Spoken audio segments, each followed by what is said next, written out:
This evening's event is the first in Imperial College Business School's international event series. What is Imperial College Business School's global business vision?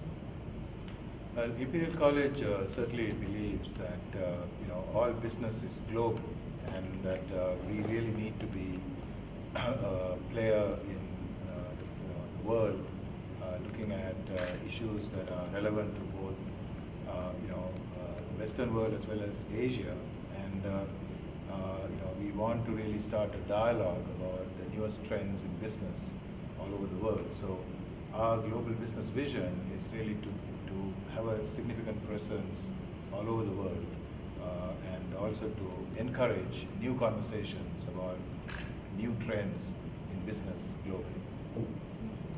And Eddie, Singapore has become a hub for entrepreneurs. In your view, will entrepreneurial interest here continue to grow, and can it be sustained long term?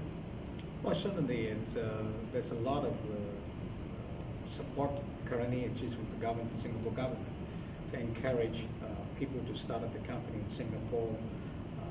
Entrepreneurs from all over the place, with their great ideas, actually they're all welcome. Not just for Singaporeans, also from people from all over the world.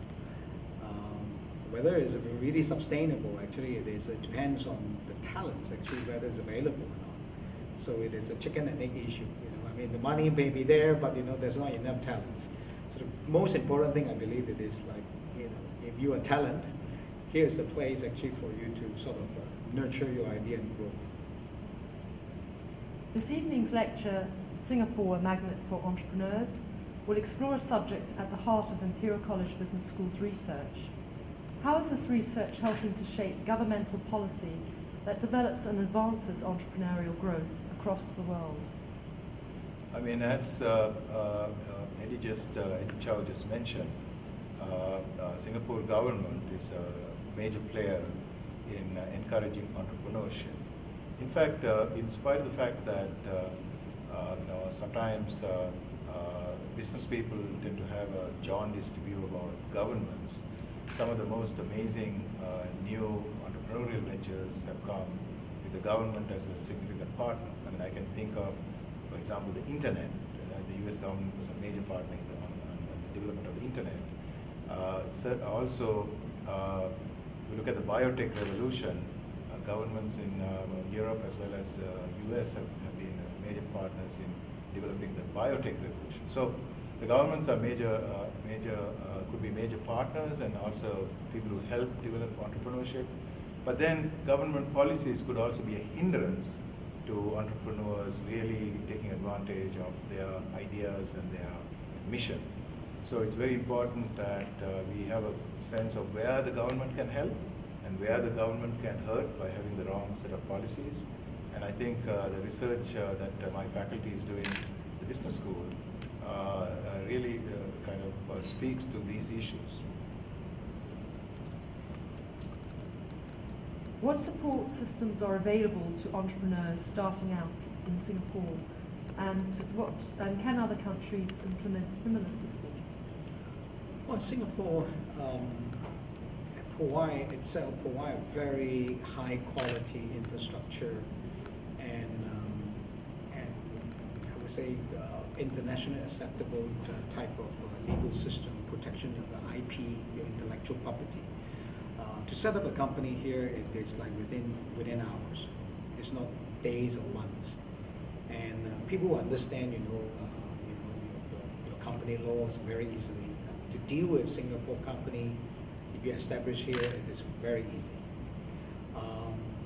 But apart from that, how can other country actually to replicate that? I think some country probably will find it quite easy, but some country, if they don't have similar kind of a legal system in place, that they may find it's very difficult to catch up with Singapore. And then what opportunities are available to Imperial College Business School students wishing to pursue entrepreneurship as a career, to learn more about what this involves and gain first-hand experience? So at the moment, the business school at Imperial College has a pretty well subscribed MSc program in innovation and entrepreneurship. But in addition to what we call a taught graduate program, postgraduate program, There are lots of resources at the business school and also at the Imperial College that will help budding young entrepreneurs to pursue their dreams.